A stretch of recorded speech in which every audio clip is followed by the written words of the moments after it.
الرجیم بسم اللہ الرحمن الرحیم ویوم یعرض الذین کفروا علی النار الیس ھذا بالحق قالوا بلی وربنا قال فذوقوا العذاب بما کنتم تکفرون۔ اور جس دن کافروں کو آگ پر پیش کیا جائے گا ان سے کہا جائے گا الیس ھذا بالحق، کیا یہ قیامت کا دن اور یہ جہنم حق سچ ٹھیک نہیں ہے؟ قالو کہیں گے بلا کیوں نہیں، ہمیں ہمارے رب کی قسم۔ قالا اللہ فرمائیں گے فذوقوا العذاب، اب چکھو عذاب، بما کنتم تکفرون، یہ بدلہ اس کا ہے جو تم انکار کیا کرتے تھے۔ جہنم میں جہنمیوں کے احوال مختلف ہوں گے۔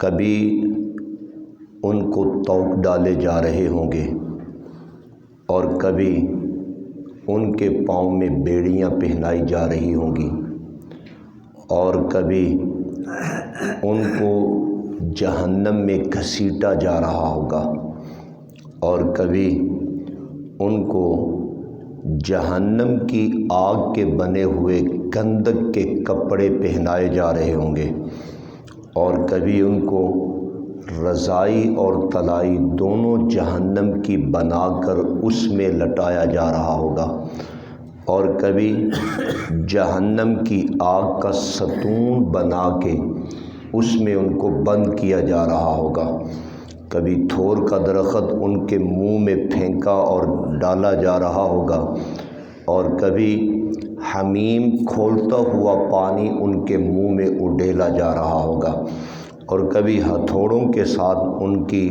پٹائی ہو رہی ہوگی۔ احوال متعدد ہیں جہنمیوں کے، اور کبھی ذہنی اذیت دینے کے لیے ان سے کہا جا رہا ہوگا فذوقوا العذاب، مزہ لو خوب عذاب کا، خوب چکھو مزے لو عذاب کے۔ ان کو یہ ذہنی اذیت دی جا رہی ہوگی، اور بعض اوقات ذہنی اذیت وہ جسمانی اذیت سے زیادہ بڑی ہوتی ہے۔ ان کو یہ کہا جائے گا ہاں بھئی مزہ آیا کہ نہیں آیا، چس آئی کہ نہیں آئی، لذت آئی کہ نہیں آئی؟ فرمایا اب لذت لے لو۔ فرمایا اللہ فرمائیں گے الیس ھذا بالحق، اب تم جہنم میں آ گئے ہو، عذاب جہنم میں مبتلا ہو گئے ہو، عذاب لگا ہوا ہے، طرح طرح کی تکلیفیں آ رہی ہیں۔ اب ہمیں بتاؤ، دنیا میں تو انکار کرتے تھے نا اس کا، اب ہمیں بتاؤ کیا یہ حق ہے کہ نہیں، کیا یہ سچ ہے کہ نہیں؟ قالو کہیں گے بلا وربنا، کیوں نہیں، ہمیں ہمارے رب کی قسم یہ سچ ہے۔ یہ کن سے کہا جا رہا ہے؟ جہنمیوں سے، کافروں سے، جنہوں نے دنیا میں اس جہنم کا انکار کیا تھا اور دنیا میں اس آخرت کا انکار کیا تھا۔ اب کہا جاتا ہے بتاؤ یہ سچ ہے کہ نہیں؟ وہ کہتے ہیں جی ہمیں ہمارے رب کی قسم یہ سچ ہے۔ اب تو انکار کی گنجائش ہی ختم ہو گئی، جہنم تو ان کے جسموں کے ساتھ لگ گئی، عذاب تو ان کے جسموں کے ساتھ لپک گیا، اب انکار کی گنجائش ختم ہو گئی۔ یہی ہے، اس بات کو پہلے سمجھیے، یہ جو ہمارے سبق کی آیت ہے الیس ھذا بالحق، کیا یہ حق ہے، یہ سچ ہے؟ وہ کہیں گے ہمیں ہمارے رب کی قسم سچ ہے۔ اس وجہ سے وہ یہ کہہ رہے ہیں چونکہ اب وہ عذاب جہنم میں چلے جا چکے ہیں، ان کو کوئی تردد اور انکار نہیں رہا۔ نبی کریم صلی اللہ تعالی علیہ وسلم معرکہ بدر کے بعد، یہ جو اسلام کی پہلی جنگ ہے بدر کے معرکہ کے بعد آپ 3 دن تک قریب وہاں ٹھہرے، 3 دن تک نا بدر کے میدان میں رہے۔ تیسرے دن آقا دو عالم صلی اللہ علیہ وسلم قلیب بدر پر، بدر کے کنویں کے کنارے پر تشریف لائے، صحابہ ساتھ ہیں، اور آپ نے یہ بات سن رکھی ہے کہ کفار جو وہاں قتل ہوئے تھے ان کی میتوں کو نبی کریم کے حکم کے مطابق ایک ویران کنواں تھا بدر کا، ان میں ڈال دیا گیا تھا، ان میں ان کی لاشیں پھینکوا دی گئی تھیں۔ آپ علیہ السلام تشریف لائے، آپ علیہ السلام نے فرمایا حل وجدتم ما وعد ربکم حقا، کیا جو تم سے کیے وعدے اللہ کے کیا تم نے پورے کر لیے کہ نہیں کر لیے؟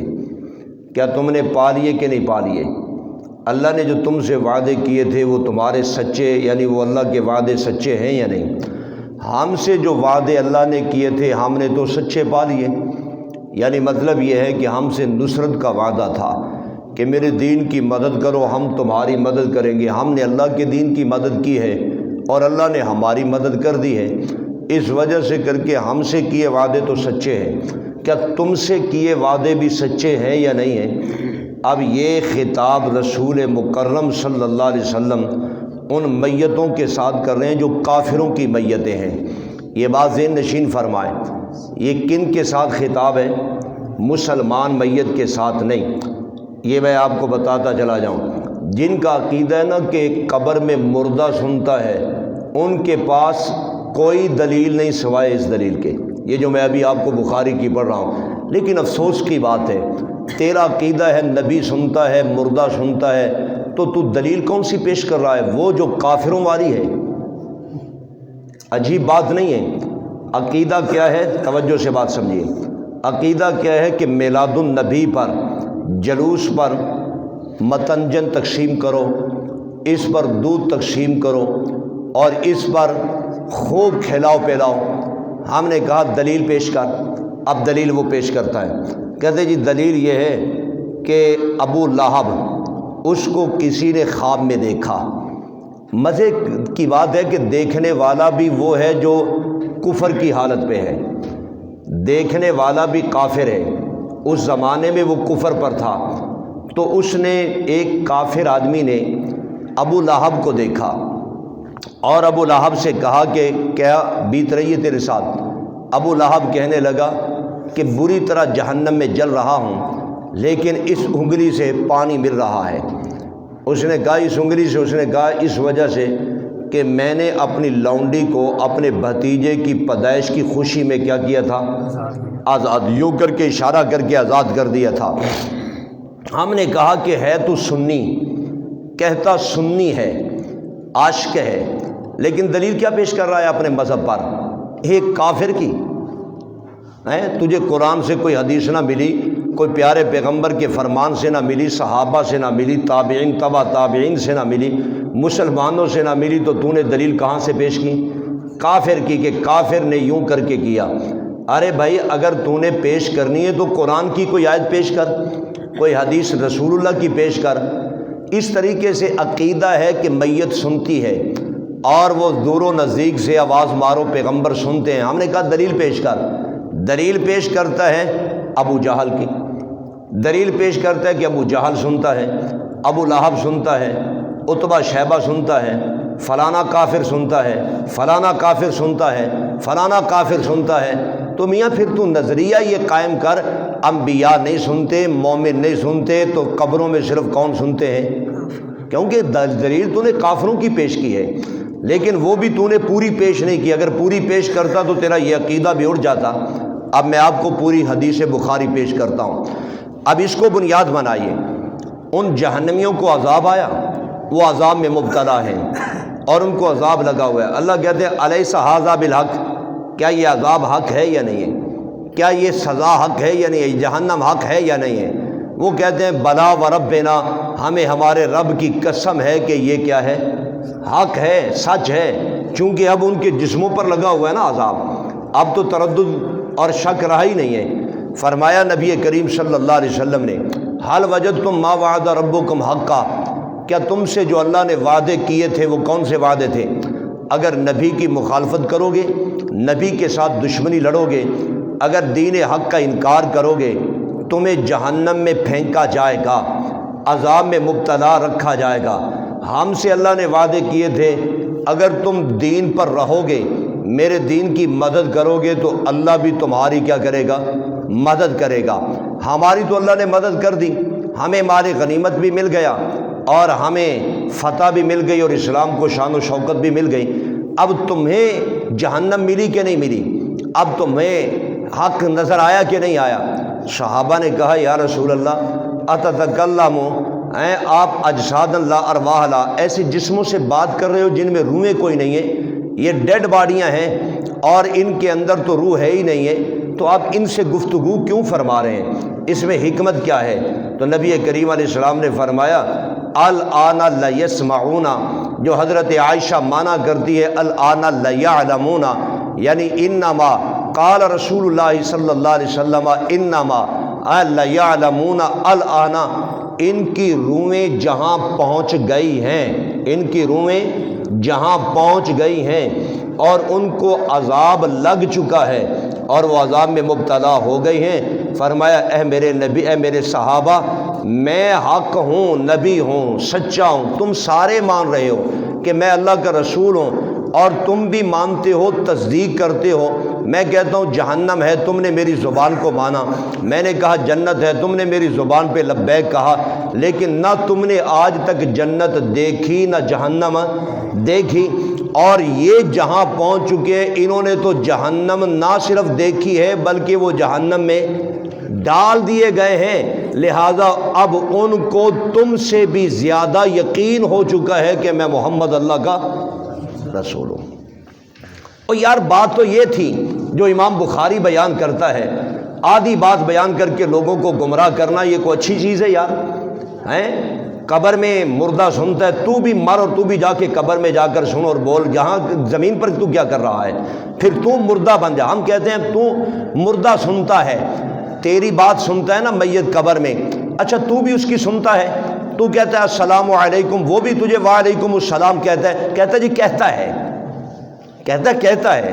میں کہتا ہوں نا السلام علیکم، کہتا ہے جی وہ مردہ بھی کیا کہتا ہے؟ وعلیکم السلام۔ ہم نے کہا تو نے کہا، اس نے سن لیا نا، اور اس نے اس کا جواب وعلیکم کہا، جب وعلیکم وہ کہتا ہے تو بھی سنتا ہے کہ نہیں سنتا؟ کہتا ہے جی میں،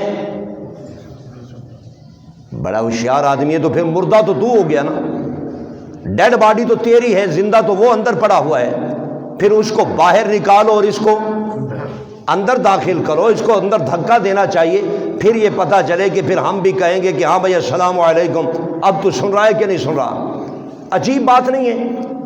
پہلی بات تو یہ ہے کہ دلیل وہ پیش کرتا ہے جو کافروں کے ساتھ متعلق ہے، اور دوسری بات ہے کہ دلیل ادھوری پیش کرتا ہے، پوری بھی پیش نہیں کرتا۔ ارے نبی کریم علیہ السلام کا کیا کہنا، آقا دو عالم پتہ کیا فرماتے ہیں؟ بخاری اور مسلم کی حدیث پڑھ رہا ہوں، فرمایا میں نے معراج کیا، جب میں معراج سے واپس آیا تو مشرکین عرب نے مجھ سے پوچھا کہ آپ بیت المقدس میں ہو کر آئیں؟ جی میں نے بیت المقدس دیکھا ہے، وہاں نماز پڑھ، جی میں نے سب کچھ کیا ہے، اچھا یہ بتائیے کہ بیت المقدس ہے کس طرح کا؟ انہوں نے اس کی علامتیں اور نشانیاں پوچھنا شروع کر دیں۔ حدیث کے لفظ ہے قربت قربتاً شدیداً، اتنی تکلیف آئی کہ مجھے پہلے زندگی میں اتنی کبھی تکلیف نہیں آئی۔ انہوں نے مجھ سے پوچھا بتاؤ جی کیا دیکھ کر آئے ہو؟ آپ علیہ السلام نے سمجھانا یہ چاہتے ہیں میں نہ وہاں کی کھڑکیاں گن کے آیا ہوں، نہ وہ دروازے گن کے آیا ہوں، نہ شتیر گن کے آیا ہوں، اور میں یہ چیزیں تھوڑی دیکھ کر آیا ہوں، میں یہ چیزیں تھوڑی دیکھ کر آیا ہوں۔ لیکن فرمایا جب انہوں نے مجھ سے پوچھ لیا، بڑی تکلیف آئی، اللہ تعالیٰ نے رحمت فرمائی، اللہ رب العالمین نے بیت المقدس تک، مکہ سے لے کر بیت المقدس تک سارے پردے پیچھے کر دیے اور بیت المقدس محمد کریم کے سامنے کر دیا۔ یار محمد پاک کی کیا عالم ہے، وہ تو عجب شانوں کے مالک ہیں۔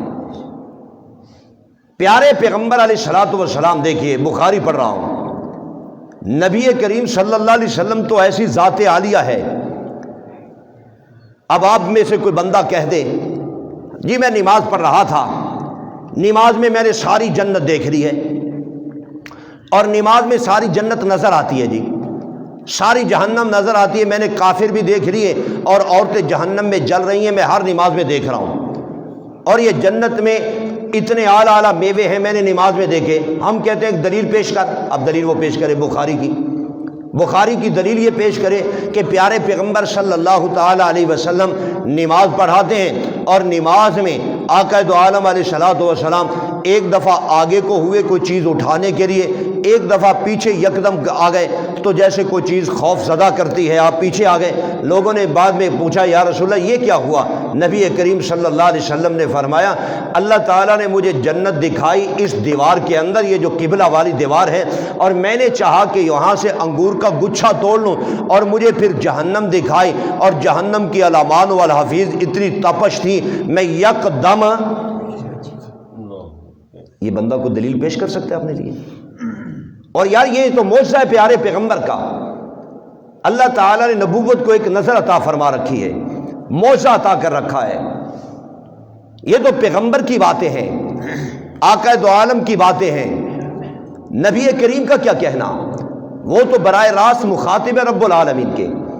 امام الانبیاء صلی اللہ علیہ وسلم کی حدیث ترمذی میں موجود ہے، ایک دن پیارے پیغمبر نے 2 رجسٹر 2 کتابیں اپنے ہاتھ میں اٹھا رکھی ہیں۔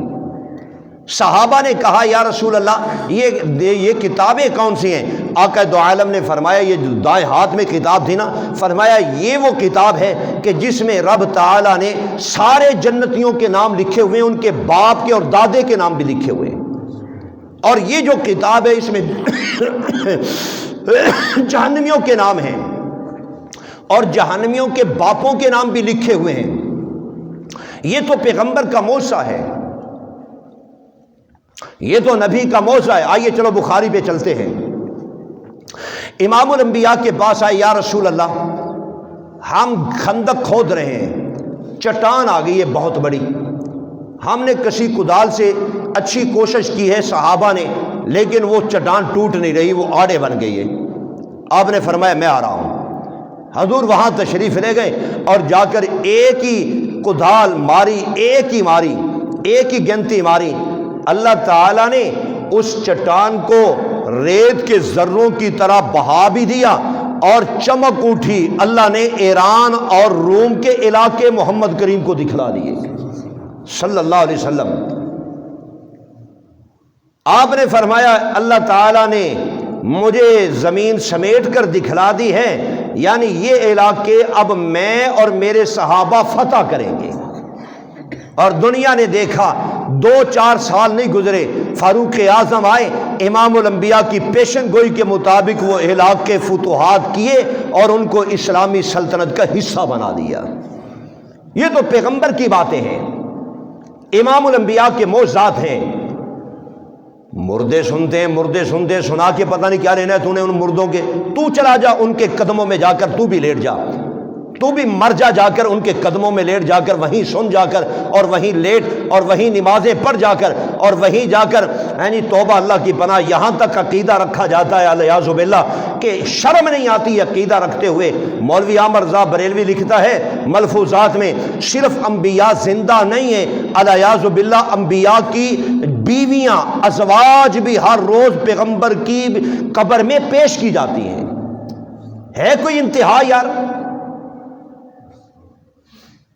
اس وجہ سے اگر اپنے آپ کو بچانا چاہتے ہیں اللہ کی قسم اس کو پکڑ لیجئے، یہ رب کا قرآن ہے، یہ اللہ تعالیٰ کا فرمان ہے، یہ حق ہے۔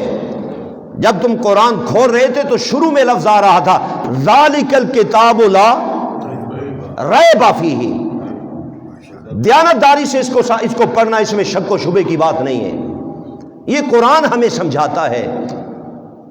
اگر آج ان کو بھی عقل آ جائے اور یہ انکار کر دینا کہ مردے نہیں سنتے، انبیاء نہیں سنتے، اللہ جانتا ہے تمہاری آدھی سے زیادہ قوم قبیلہ موحد بن جائے۔ یہ جو شرک کے اڈے بن چکے ہیں یہ آدھے سے زیادہ ویران ہو جائیں۔ ابراہیم علیہ السلام کو سمجھ تھی، موحد اعلیٰ تھا، لفظ پتہ کیا کہتا ہے؟ یا آبت لما تعبد ما لا یسمع ولا یبصر ولا یغنی عنک، اے میرے ابا جان ایسوں کو پوجتے کیوں ہو؟ ما لا یسمع جو سنتے، ولا یبصر جو دیکھتے، ولا یغنی عنک شیئا جو آپ کا کام کرنے کرانے کی طاقت رکھتے۔ یہ ہے پیغمبری انداز۔ اللہ کریم ہم سب کو قرآن پاک کی سمجھ عطا فرمائے۔ الحمدللہ۔